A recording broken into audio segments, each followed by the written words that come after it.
Bonsoir à tous, heureux de vous retrouver sur ce plateau. On a beaucoup entendu parler de réchauffement climatique, notamment lors de la réunion de Paris en décembre dernier autour de la COP 21. Le processus de signature de l'accord d'ailleurs débute le 22 avril à New York. Ce soir, nous abordons un problème majeur, peut-être trop absent de ce texte, c'est l'impact des dérèglements climatiques sur la faim dans le monde. On va le découvrir ensemble avec nos partenaires du CCFD Terre Solidaire, notamment avec des situations très concrètes aux Philippines, en Bolivie et puis au Mali. Avec nous, Guy Orange, bonsoir. Bonsoir. Vous êtes président du Comité catholique contre la faim et pour le développement, le CCFD Terre Solidaire. On est en plein cœur de ce carême, 40 jours vers Pâques, 40 jours pour se convertir. Moi j'aime bien l'image du chemin. Un chemin, le carême c'est un chemin. Et puis c'est un chemin, j'aime bien prier sur le psaume « Rends-moi la joie d'être sauvé ». Je pense que c'est ça notre chemin de carême. La joie d'abord parce que le carême c'est pas d'abord un ennui, c'est pas d'abord des pénalités, c'est pas d'abord des restrictions. C'est d'abord retrouver une certaine joie. Et puis j'aime bien ce que dit le psaume, d'être sauvé, ça veut dire, pour moi c'est pas une espèce d'un sauvetage miraculeux, c'est de ne pas être seul. Et je pense que l'important pour moi du carême, c'est ce cheminement de l'accueil du Seigneur, et puis de l'accueil des frères. Et si le CCFD travaille avec des partenaires, c'est parce que c'est ensemble que nous pouvons retrouver cette joie d'être sauvés. Donc c'est ça le carême, c'est pas d'abord un ennui. Et le pape le disait, si vous pouviez oublier je crois qu'il disait même vos gueules de carême, n'hésitez pas. Le carême, vos phases de carême, je vos phases de carême, vous avez raison. Vos phases de carême, c'est quand même plus correct, mais je pense que c'est pas la rigolade, mais c'est la joie de la sérénité, c'est la joie de la confiance. Et la joie d'être sauvé et qui renvoie aussi du coup vers les frères, la préoccupation envers les frères et notamment les plus pauvres. Oui, parce que, on ne peut pas se sauver tout seul. Ça, c'est le propre du message chrétien, c'est que c'est ensemble une famille. Le pape parle de la famille commune, c'est non seulement la nature, mais c'est cette humanité. Donc on ne peut pas être sauvé tout seul. Et deuxièmement, on ne se sauve pas tout seul. C'est-à-dire pour arriver à, entre guillemets, réussir sa vie, vivre sa vie joyeusement, on a besoin des autres. Et ma grande joie au CCFD, c'est de travailler avec les autres. Les autres à l'étranger, les autres ici en France, des hommes qui pensent et des femmes qui ne pensent pas comme nous. Donc oui, c'est avec les autres que se fait ce chemin. Alors avec nous autour de ce plateau, Mariam Sissoko, bonsoir. Bonsoir. Merci beaucoup d'être là. Vous nous venez du Mali, vous êtes membre du réseau d'horticulteurs de la région de Kayes, c'est dans le sud du pays, on va voir ça au cours de cette émission, le RHK. Vous êtes responsable des relations extérieures pour ce réseau d'horticulteurs. Avec nous également Anne-Laure Sablé, bonsoir. Bonsoir. Vous êtes chargé de plaidoyer souveraineté alimentaire et climat au CCFD. À vos côtés, Walter Preston, responsable du service Amérique latine au CCFD. Peut-être on peut redonner quelques mots parce que de fait, c'est surprenant de voir ce lien entre le réchauffement climatique et la faim. Anne-Laure, c'est quelque chose qui n'est pas toujours établi comme tel. Oui, c'est un lien assez peu connu, mais qui finalement est très présent. Aujourd'hui, on sait que la faim, c'est la première cause de mortalité au monde. On a 795 millions de personnes qui souffrent de la faim. Et une étude a montré que d'ici à 2080, sur une trajectoire de plus 2 degrés, donc si on continue d'émettre des émissions de gaz à effet de serre, on va arriver sur plus 600 millions de personnes qui risquent de souffrir de la faim. Donc c'est vraiment un lien qui est intrinsèque au changement climatique et qu'il faut traiter de façon urgente et immédiate. Alors puisqu'on parle de chiffres, on peut peut-être rappeler que il y a eu des grands progrès qui ont été faits quand même ces dernières décennies. Je pense que peut-être pas suffisant, mais... Ah non, c'est jamais suffisant, parce que si c'est votre enfant qui meurt de faim, c'est ça qui est très important aussi de se dire, c'est que c'est une question qui est posée à chacun, chacune, même si nous, dans nos foyers français, ce problème ne se pose pas directement. Des fois, il se pose un peu à nos portes, tout de même. Mais c'est vis-à-vis de cette réalité, c'est une réalité, ça reste une réalité de mort. Mais ce que je voudrais dire, c'est que ce n'est pas un fléau qui nous tombe sur la tête. Il y a des pays qui ont fait reculer la faim. Il y a des pays où l'on meurt moins de faim aujourd'hui que ça ne se passait il y a 20 ans, il y a 30 ans. Donc surtout pas de découragement par rapport à cet objectif d'éradiquer la faim dans cette humanité. C'est possible, nous sommes capables de le faire. Et Regardez dans l'Europe. L'Europe d'il y a quelques siècles ou un siècle seulement connaissait la faim. On ne la connaît plus aujourd'hui. Donc je crois que c'est très important que dans nos esprits, et c'est une marche de carême, ça, nous convertir, d'oublier cette idée un peu, une fatalité contre laquelle je ne peux rien. Non, on peut quelque chose. Pour le coup, c'est le cas au Brésil, Walter? C'est le cas au Brésil, avec des programmes gouvernementaux qui ont été mis en place pour faire reculer la faim, mais des programmes gouvernementaux qui étaient aussi inspirés des actions de la société civile. C'est ça qui est intéressant, justement, on a la chance au CCFD Terre Solidaire de connaître des expériences où des associations locales commencent à prendre de la puissance pour proposer à l'État des alternatives. Donc c'était le cas au Brésil, c'est le cas aussi en Bolivie, on pourra les discuter ce soir. Mariam, souvent on attend des grandes politiques au niveau mondial ou au niveau national, qu'il y a des dispositifs qui permettent d'installer cette sécurité alimentaire. Vous faites l'expérience que c'est aussi au niveau local qu'il faut une mobilisation? Oui. Nous, au niveau local, je crois que c'est là parce que ma maman dit, quand on parle de l'agroécologie, elle m'a dit, vous avez les pieds sur terre. Parce qu'on est en phase avec nos ancêtres, ce qui faisait du bien et en termes de semences locales, en termes d'agroécologie paysanne, en termes de fumure organique.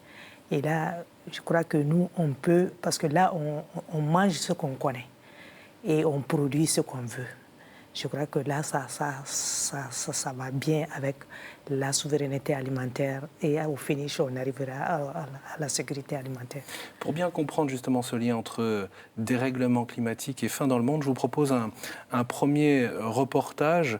De fait, le réchauffement, l'une des conséquences du réchauffement de notre planète, c'est la multiplication des typhons, des tornades. Fin 2013, les Philippines ont été frappées par le typhon le plus violent jamais recensé dans l'histoire, avec des vents à plus de 360 km/h. Haiyan, baptisé Yolanda aux Philippines, a causé la mort et la disparition de plus de 7000 personnes et 11 millions de personnes ont été affectées par ce super typhon sur les îles de Samar et de Leyte au centre de l'archipel, où le pape François d'ailleurs avait tenu, on s'en souvient, à se rendre l'an dernier. Le travail de réhabilitation, il se poursuit dans cette région dévastée.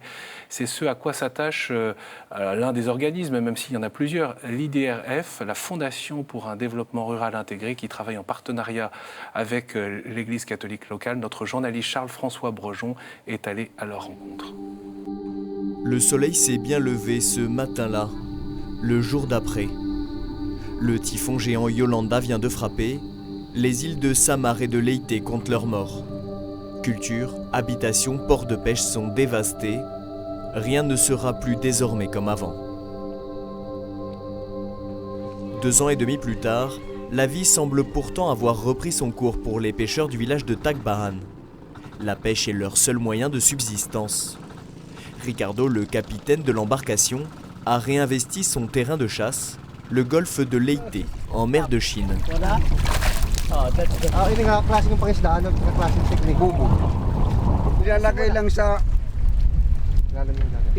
ilalim ng dagat, naano ng bato, natapukan. Para di maalat ang alon. Rempli, en théorie. Ce matin, la pêche est maigre. Waray pan Yolanda, waray pa. Yan nga inabutan Yolanda, waray na pagkukunin nga. Before the Yolanda, the fishermen were using dynamite fishing in this area. This is the coral reef area, no? And when it hit the reef, it destroyed the corals and all the fishes. So when Yolanda hit this area, it worsened the situation because the coral reef was already been turned around. Yolanda washed out the coral reef, so that's why now there's no more fish to catch here, no? Les poissons trouvaient en effet refuge et nourriture dans cette barrière de corail. Le CCFD Terre Solidaire a donc lancé un programme de réhabilitation mené sur place par une ONG philippine partenaire, l'IRDF, la Fondation pour un développement rural intégré. Concretely, here in Tacbacan, we provided 4 boats. And at the same time, we engage in policy advocacy, particular on the mangrove development, on the fisheries, and we also supported the marine protection. And during off-season, during low catch, what we did is we provide them some seeds, vegetable seeds, so that they engage into vegetable production to augment their income. Proposer la culture à des pêcheurs, le pari est osé. Cela tombe en fait très bien car aujourd'hui, la terre est en mauvais état et ne demande qu'à être travaillée. Il n'y a qu'à faire le tour de ce champ du village de Banouyo pour s'en rendre compte. Quelques hectares transformés par Yolanda en un cimetière de cocotiers, ressource principale des exploitations agricoles sur la côte est de l'île de Samar. It will take 5 years to 10 years to grow the coconut. So while waiting for the growing of the coconut, we intercrop with vegetables, we intercrop with cacao and coffee. We provide the seeds, the tomato, the watermelon, and ampalaya, sweet pepper. Les cultivateurs utilisent des engrais naturels, moins chers, respectueux de la terre, leur assurant des récoltes plus saines. Ils ont aussi adopté un nouveau mode d'organisation qui leur offre de meilleurs revenus. Toute la chaîne allant de la production à la vente est commune. They put this income in the common fund, and they will divide it equally among the members. Les fermiers ont donc adopté des systèmes d'exploitation plus solidaires pour s'en sortir. Mais le traumatisme Yolanda demeure. Ses habitants sont pourtant habitués à ces phénomènes météorologiques qui se caractérisent par des pluies et des vents violents. Chaque année, une vingtaine de typhons passent par ce tunnel, la ceinture de typhons, et les prévisions pour l'avenir ne sont guère optimistes. Due to human destruction in our environment, like pollution, deforestation, mining, we observe the effect of climate change locally in this municipality of Salcedo, because we noticed that there is an increase in the temperature of the seawater. It favors the formation of strong and heavier typhoons. Tout le travail de reconstruction mené depuis 2 ans pourrait ainsi être brutalement annihilé. Dans une déclaration commune, les évêques philippins ont appelé à écouter les experts de l'environnement et à examiner et mettre en cause la qualité et l'efficacité de la politique pratiquée par les dirigeants. Dans la droite ligne de l'encyclique du pape François Laudato Si et son appel pressant à défendre la maison commune. Donc on découvre à l'instant la situation aux Philippines et notamment dans ces îles qui ont été frappées par le typhon. On se tourne vers vous, Anne-Laure Sablé, peut-être une première question. Au fond, qu'est-ce que ces typhons, ces catastrophes mettent en lumière? On parlait à l'instant aussi de l'augmentation de la température de l'eau. Effectivement, il faut savoir que les événements climatiques extrêmes deviennent de plus en plus fréquents et de plus en plus importants. Donc les effets vont être absolument très directs en fait, sur les rendements agricoles. La Banque mondiale a estimé que d'ici 2080, on aurait une diminution de 30% des rendements agricoles. Le lien après de cause à effet est très rapide. En fait, on va diminuer la disponibilité des denrées alimentaires sur les marchés, en sachant que les populations du Sud consacrent environ 60 à 70% de leurs revenus pour acheter des denrées. Si les denrées sont moins présentes sur le territoire, les prix vont s'envoler. Ça va être aggravé par le phénomène de financiarisation des marchés agricoles à l'international. Et tout ça va augmenter la volatilité des prix et évidemment rendre moins accessible la nourriture aux populations les plus vulnérables. Donc il y a un lien absolument fondamental entre les événements climatiques extrêmes que connaissent aujourd'hui les populations du Sud, en particulier les zones tropicales et équatoriales, et l'accès à l'alimentation. Guy Orange. Sur le lien, ça vient d'être démontré. Moi, ce que j'aime bien dans ce qui vient de nous être montré, c'est cette phrase qui a été prononcée par quelqu'un « On travaille avec ceux qui ont décidé de réagir ». Et ce que j'aimerais nous dire ce soir et dire aux téléspectatrices, téléspectateurs, c'est vous travaillez aussi, vous pouvez travailler aussi avec ceux qui veulent réagir. Parce qu'il ne faudrait pas se laisser écraser par ces mécanismes. Il y a moyen de réduire, et c'est le travail de la réduction des gaz à effet de serre qui devrait entraîner une diminution des réchauffements climatiques. Mais d'une manière générale, il y a on le voit là, parce que tout d'un coup, la cocoterie, je crois que ça se dit comme ça, a été détruite, eh bien voilà qu'ils vont créer d'autres types de plantations. Ce que j'aimerais nous dire, c'est qu'au cœur de ce lien entre dérèglement climatique et risque de famine et risque de réduction des capacités alimentaires, nous avons une possibilité de réaction grâce à ceux et celles qui sur place, ou plutôt en accompagnant ceux et celles qui sur place font du travail. Moi, c'est ça qui vraiment m'apporte, non pas une sérénité, mais une certaine paix tout de même dans la construction de ce monde qui connaît ces dérèglements climatiques, mais qui n'est pas voué à la sous-alimentation. Et c'est sûr que c'est assez extraordinaire de voir ces familles mobilisées quand on sait la douleur que ça a été quand elles ont été frappées, quand l'ensemble des villages touchés ont été rasés et évidemment, je le disais tout à l'heure, de nombreux morts. Hein. Les problèmes, je dirais que les phénomènes climatiques à répétition, pour un producteur, pour un paysan, une famille paysanne, ce qui va se passer tout juste après, c'est qu'ils vont puiser dans leurs ressources des réserves. Donc, c'est important, comme disait Guy Orange, de répondre présent pour être là à ces moments de besoin. C'est-à-dire d'être là avec eux pour relancer les capacités productives d'un territoire. Donc, si ça se répète davantage, il faut qu'on accompagne les paysans à créer des mécanismes d'adaptation nécessaires et qu'ils puissent, au moment venu, répondre présent pour relancer la production. Oui, de fait, parce que là, la solidarité est importante à ce moment-là.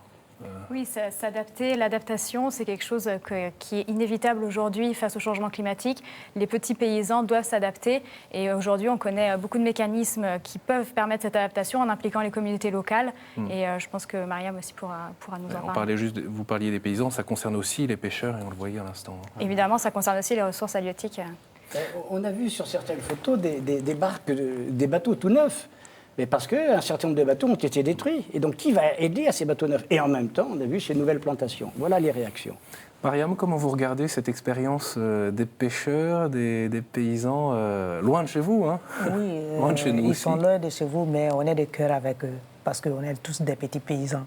Ça veut dire qu'eux, ils sont frappés par le vent aujourd'hui. Nous, un jour, on serait frappés par la pluie ou bien la sécheresse, qui a vraiment des conséquences néfastes sur la vie des paysans.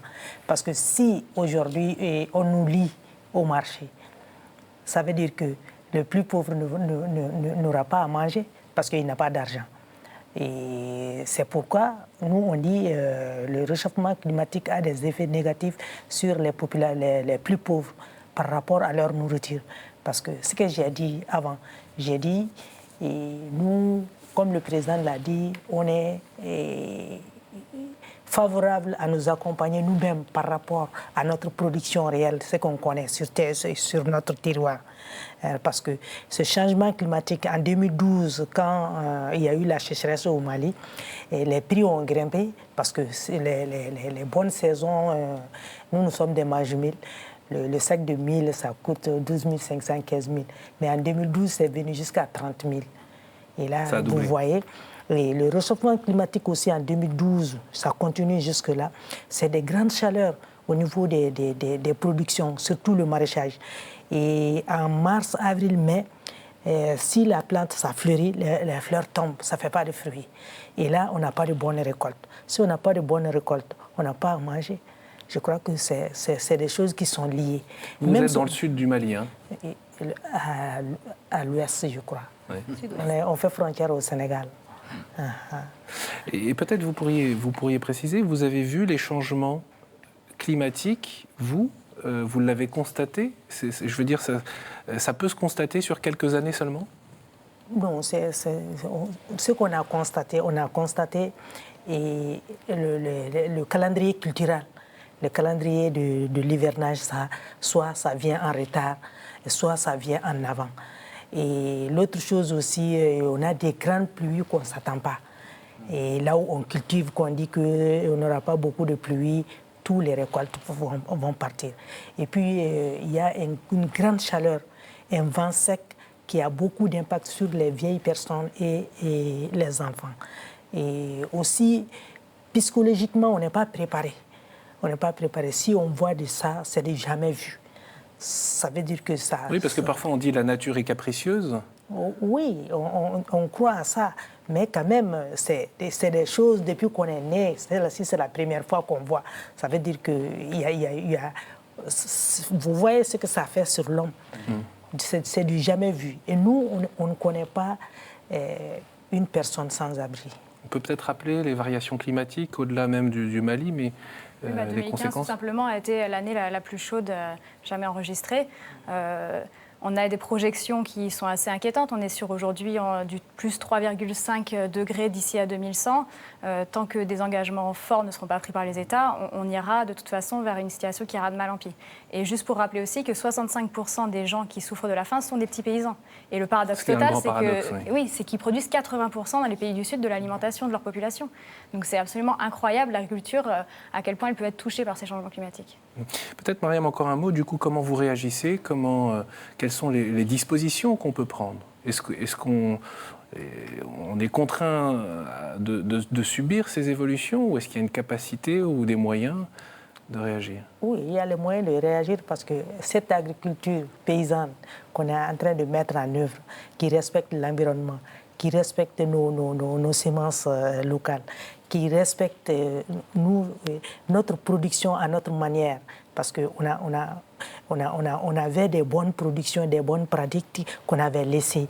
Mais aujourd'hui, on se sent, si on va à l'agroécologie, si on va à l'agroforesterie, ça veut dire qu'on serait d'accord avec notre environnement, on va la restaurer, on va travailler et ça serait une terre qui va durer par rapport à la production et par rapport au rendement.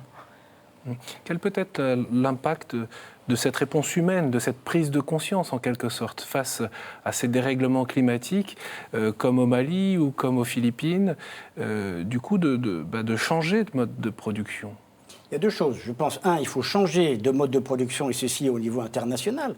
Et ça a commencé un peu à changer. Par exemple, sur l'agriculture, on était, il y a 30 ans, exclusivement sur l'agro-business, les grandes plantations, etc. Il en faut très certainement, mais il faut inverser la proportion. La majorité de nos financements, de nos aides, doit se faire sur l'agriculture familiale parce que c'est elle qui nourrit la population et c'est elle qui nourrira le monde. Mais et par rapport à votre pardon, on a dans l'esprit quand même que c'est la production industrielle qui va nourrir la population. C'est scientifiquement faux. Tous les experts de la FAO, aujourd'hui, y compris le Fonds monétaire international, vont nous dire c'est faux. Ce qui va nourrir la population de demain, ce sont l'ensemble des paysans rassemblés, parce que ce ne sont pas des petits paysans qui font leurs petits frichtis pour arriver à nourrir la grande famille, c'est pas ça. C'est des paysans qui se rassemblent, c'est des coopératives, il faut vendre la production. Donc je crois que ça c'est très très important de savoir que techniquement, l'avenir est dans cette agriculture familiale.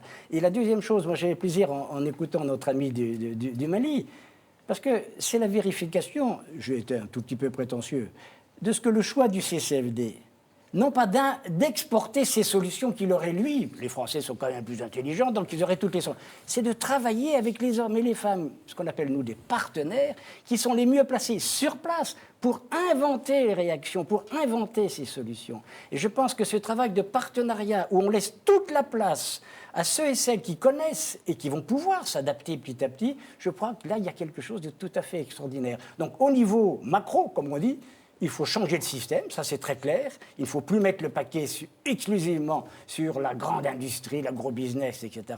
Et puis, sur le plan local, faire confiance à ceux et celles qui connaissent. Et donc, ne pas exporter nos solutions, mais écouter leurs solutions, les encourager.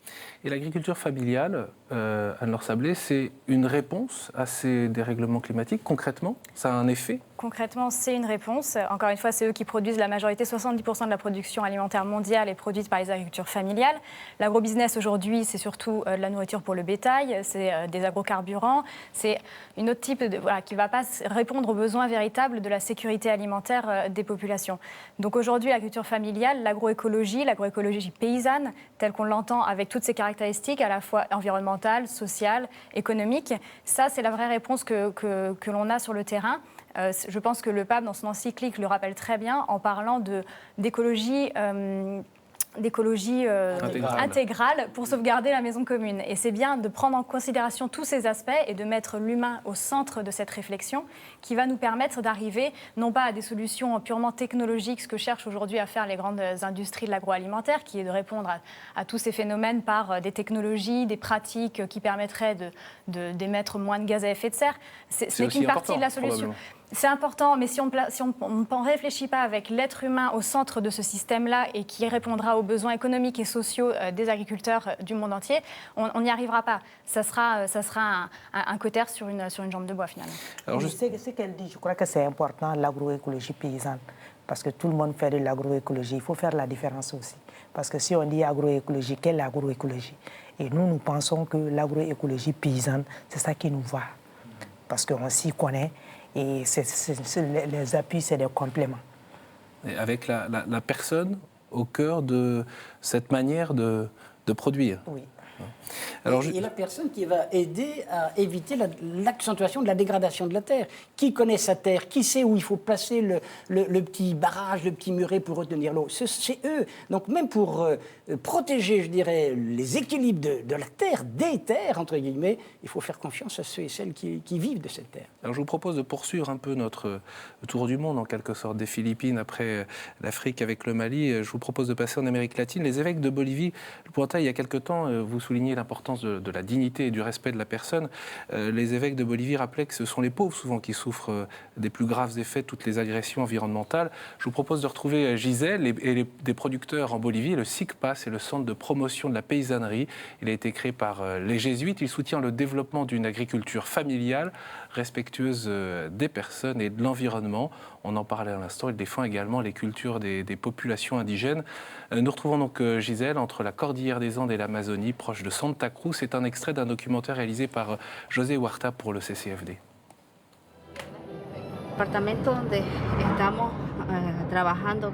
Dans le département où nous nous trouvons, la production agricole est essentiellement tournée vers le soja, le tournesol, le maïs.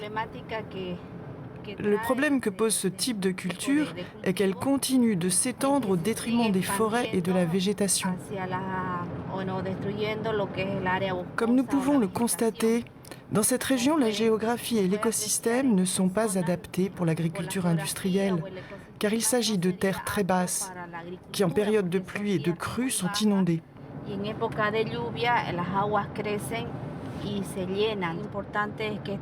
Pourtant, ce modèle de production intensive, avec toute la technologie qui l'accompagne, contamine non seulement les sols, mais également l'eau et détruit la biodiversité.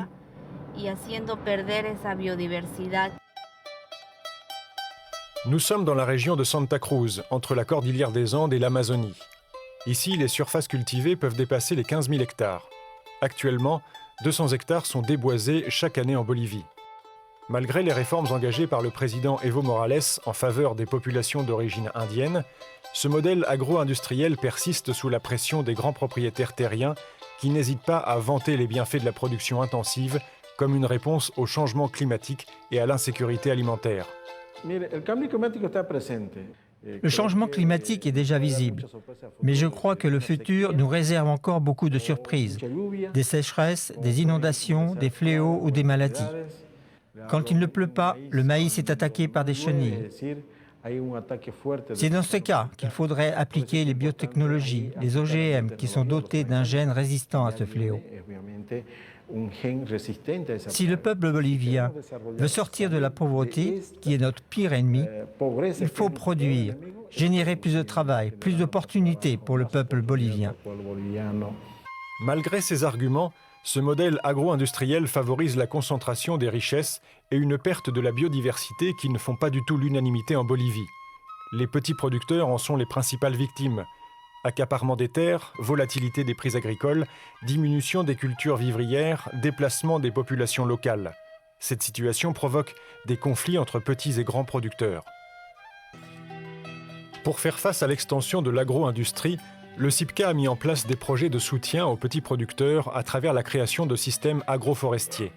Une agriculture basée sur la diversification des productions et qui permet de maintenir les écosystèmes tout en réduisant la dépendance des petits paysans à la monoculture.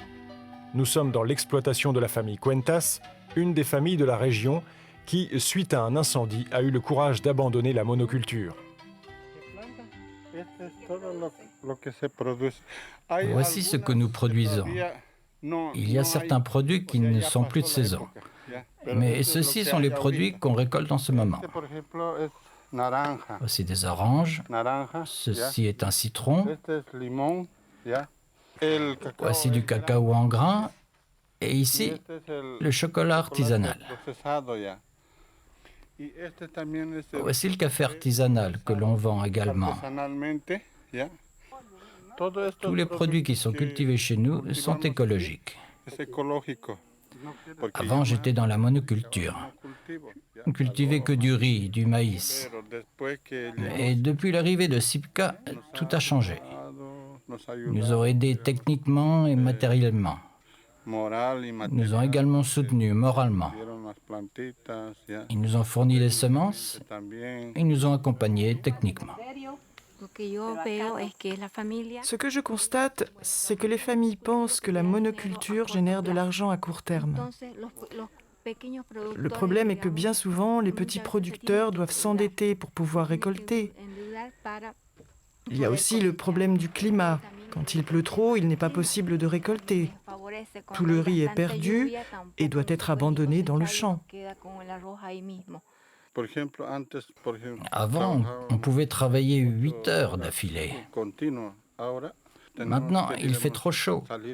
On doit commencer plus tôt, vers 6 heures jusqu'à 10 heures, car à 11 heures, la chaleur est insupportable. Il y a également l'utilisation des produits toxiques que certains utilisent.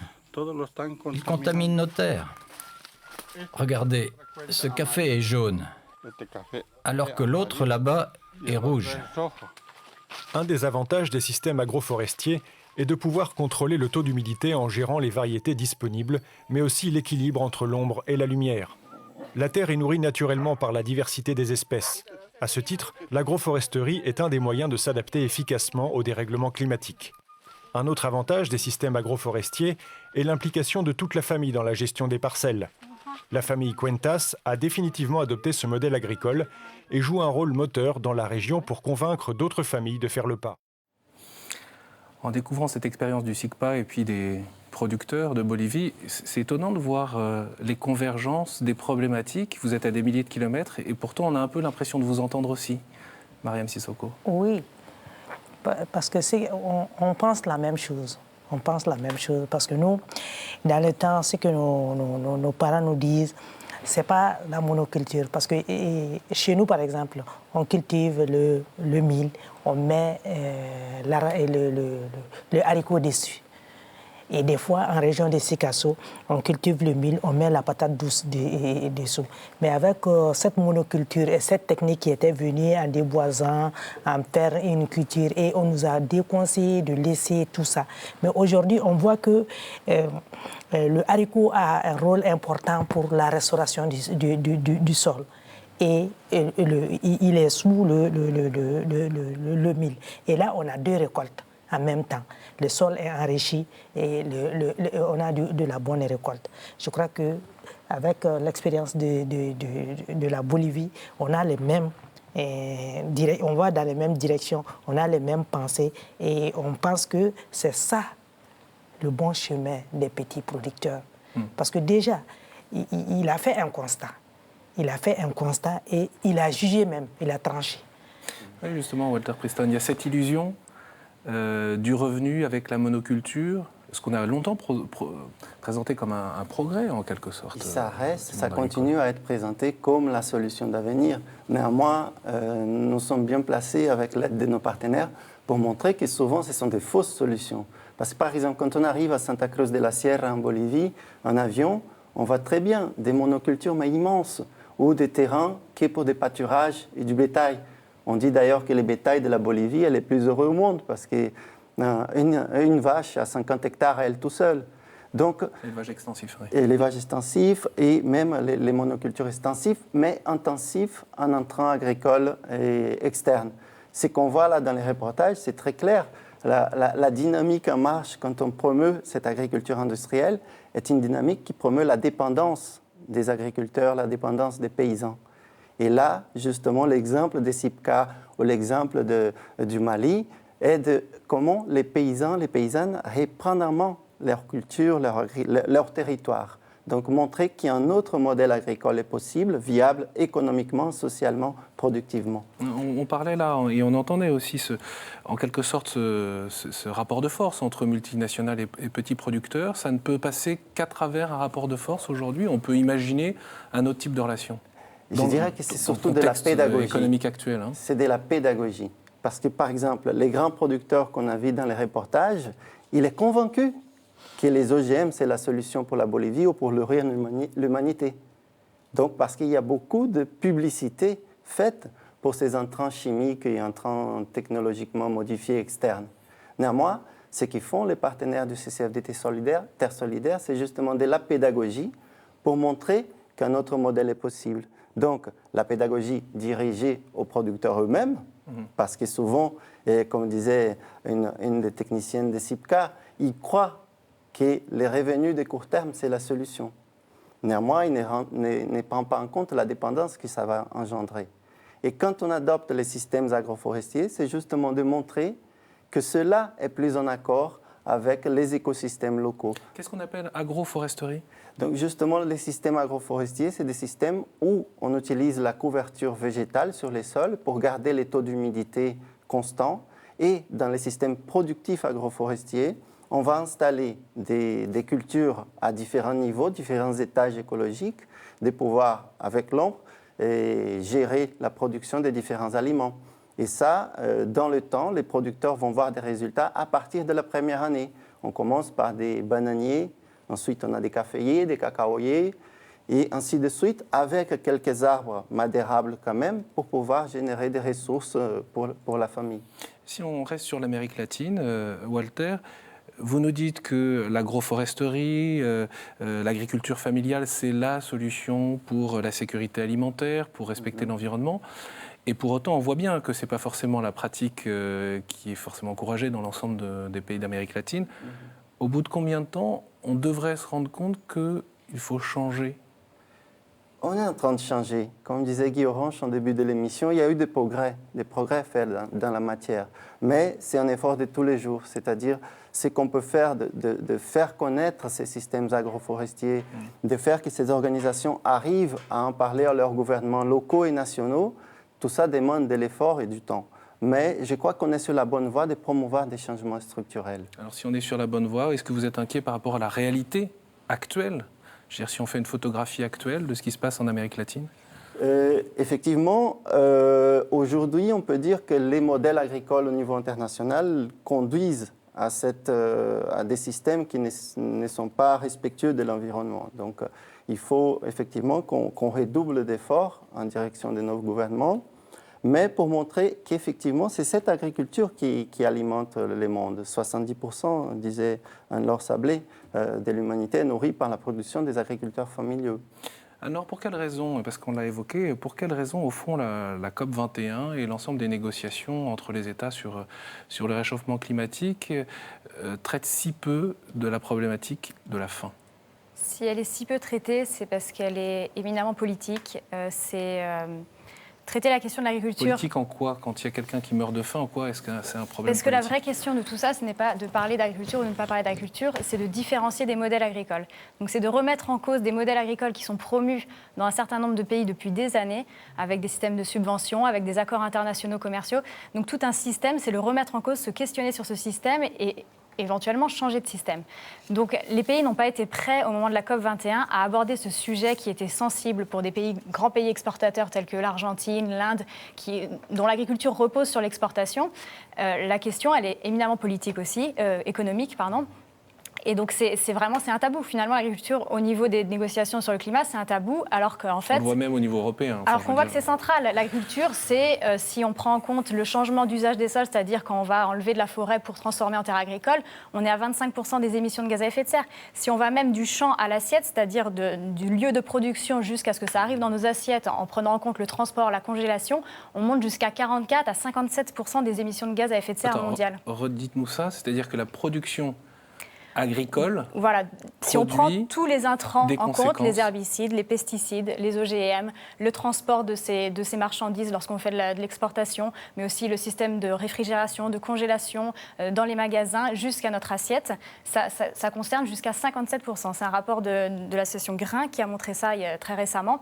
Donc c'est vraiment, on ne peut pas aujourd'hui parler de changement climatique sans parler agriculture et sans parler faim dans le monde. C'est intimement lié. En tout cas, ce que je comprends et ce qu'on peut retenir, c'est que, au fond, le système ou les systèmes agricoles actuels détruisent en quelque sorte l'environnement et la terre même qui porte l'agriculture. Oui, on a cherché à produire plus, à répondre à ce besoin d'alimentation en quantité. Mais le problème, c'est qu'aujourd'hui, on produit bien assez. On est près de 4000 calories par personne par jour. Le problème, c'est la répartition dans le monde et l'accès. Donc on est plus sur des questions d'accès, de qualité, de répartition que sur des questions de production. Et aujourd'hui, quand on parle de monoculture, d'intrants, on parle d'améliorer la productivité des sols. Mais le problème, c'est qu'on ne se pose pas la question à long terme si ces sols vont être capables d'encaisser les chocs des événements climatiques extrêmes tels qu'un typhon, une inondation, alors qu'au contraire, ce que nous a montré l'expérience bolivienne tout de suite, c'est que de diversifier ces cultures, c'est ne pas mettre tous ses œufs dans un même panier, et donc du coup de pouvoir mieux résister en cas de catastrophe si une des cultures est atteinte par un événement climatique, de pouvoir avoir des réserves. Et c'est ça la vraie question de demain, c'est de mettre plus de main-d'œuvre humaine dans cette agriculture parce qu'elle est plus demandeuse en main-d'œuvre. L'agroécologie, c'est sûr que c'est moins mécanisé. Il faut mettre plus de main-d'œuvre, mais ça répond aussi à des considérations sur l'emploi, sur le développement économique des pays. Et donc, c'est du gagnant-gagnant, ce type d'agriculture. Le problème, c'est de remettre en cause ce qui a été construit depuis de nombreuses années. Les liens avec l'environnement, je crois qu'il y a quelque chose qui peut-être n'a pas été assez explicite dans les reportages sur SIPCA en Bolivie, mais qui les pratique à partir de ce qu'ils ont appris des paysans eux-mêmes. C'est qu'il y a une dimension de restitution à la terre. On ne fait pas qu'enlever, qui retirer de la terre pour rendre dans des bateaux pour exporter en Europe ou en Asie. Il y a aussi, ils ont cette dimension de comment nous nous nourrissons de la terre, rendons-lui quelque chose. Donc il y a un cycle dans les systèmes agroforestiers dont on parlait qui est continu. Et pour vous raconter une petite expérience que j'ai eue sur place, donc justement en mangeant un fruit de ces systèmes agroforestiers, les petits pépins, j'allais les jeter. Et les paysans étaient non, mais ne les jette surtout pas. Nous avons besoin de ça, on va faire des sémenciers, des vivriers pour pouvoir à nouveau planter ici. Nous sommes déjà reboisés notre parcelle, nous voulons ramener ça à d'autres familles de la région. Donc dans ces systèmes, rien ne se perd. Il y a cette dimension de restitution à la terre et de solidarité entre les familles paysannes. Guy Orange, au fond, on sait que le CCFD, dans son histoire même d'ailleurs, a été créé après cet appel de Jean XXIII pour lutter contre la faim dans le monde. Donc vous avez cette longue expérience d'appel à des prises de conscience, etc. Aujourd'hui, il est encore question d'une conversion, une conversion de fond. L'histoire même du CCFD montre bien qu'il faut évoluer. C'est d'abord la faim. Il y a des enfants en particulier qui meurent de faim, il faut réagir. La première réaction, c'est des micro-projets, on va donner un peu de sous parce que ça va aider. Et il faut le faire, bien évidemment, mais on va s'apercevoir très vite, c'est comme ça que notre nom est devenu très long, Comité contre la faim et pour le développement, c'est parce qu'on s'est aperçu que lutter contre la faim exigeait d'engager une démarche de développement, de formation. Moi, j'étais étonné de ce que les uns et les autres nous disons. Il y a toute une stratégie de formation, d'information du public, et c'est ce que fait KTO, du public français, mais de nos amis paysans sur place qu'il faut parfois convaincre, qu'il faut parfois former. Je le dis parce que c'est un autre travail que parfois certains donateurs ne comprennent pas. Mais nous, on ne donne pas de l'argent au CCFD pour faire de la formation au Mali, en Bolivie ou ailleurs, on donne pour nourrir le ventre des petits-enfants. Mais attention, le ventre des petits-enfants ne va se remplir, entre guillemets, ne pourra vivre que si le paysan a été formé, éveillé pour faire un autre choix d'agriculture. Et ça, c'est très important pour nous. Donc, l'histoire même du CCFD, ce n'est pas une histoire tragique, mais c'est une histoire d'évolution. On s'aperçoit que lutter contre la faim, c'est tout un processus. Moi, j'aime bien le mot développement à condition qu'on ne le limite pas à un développement matériel. C'est tout un développement des ressources naturelles, tout un développement des ressources spirituelles. C'est ça notre histoire. Et effectivement, c'est l'inspiration du pape Jean XXIII en 1961. On ne l'a pas dit, mais Mariam Sissoko, vous êtes musulmane, Vous travaillez donc au sein de ce réseau d'horticulteurs. On aimerait bien vous entendre tous les deux, parce que, au fond, quelle peut être la contribution spécifique des chrétiens sur cette question-là, et comment vous, Mariam, vous regardez ce soutien et cet engagement des chrétiens sur cette question de la faim et du climat. Mais d'abord, Guy Orange. Vous savez, moi, il y a une phrase dans l'Évangile, c'est « Avant la multiplication miraculeuse des pains », parce que très vite on saute cette étape, il y a d'abord cette parole de Jésus extraordinaire, « Donnez-leur vous-même à manger ». Après, il va se passer ce qui va se passer. Et donc, pour le chrétien, le rendez-vous du « donnez-leur vous-même à manger », ce n'est pas un petit rendez-vous social pour quelques gens qui sont engagés dans la transformation de la société, c'est un rendez-vous que Jésus donne. Donnez-leur vous-même à manger. Et ce que nous ajoute ce récit de la multiplication des pains, c'est que Jésus est au cœur de cette action. Mais n'oublions pas cet appel, donnez-leur vous-même à manger. Donc un rendez-vous essentiel pour les chrétiens, ce n'est pas de l'action sociale parallèle à l'action spirituelle. Mariam ? Oui, moi je ne vois pas la différence entre les religions, parce que c'est la foi, c'est la solidarité, c'est l'entraide. Moi je ne vois pas la différence. Tous les deux religions parlent de ça. La fraternité entre toutes les personnes. Oui, et ça, et tout le monde donne la charité. Tout le monde aide son prochain. Et le vivre ensemble. Moi, je crois que je ne vois pas la différence. Guy Orange, on a parlé de conversion écologique intégrale. Anne-Laure Sablé le rappelait tout à l'heure. C'est évidemment au cœur de cette encyclique Laudato Si du pape François pour la sauvegarde de la maison commune.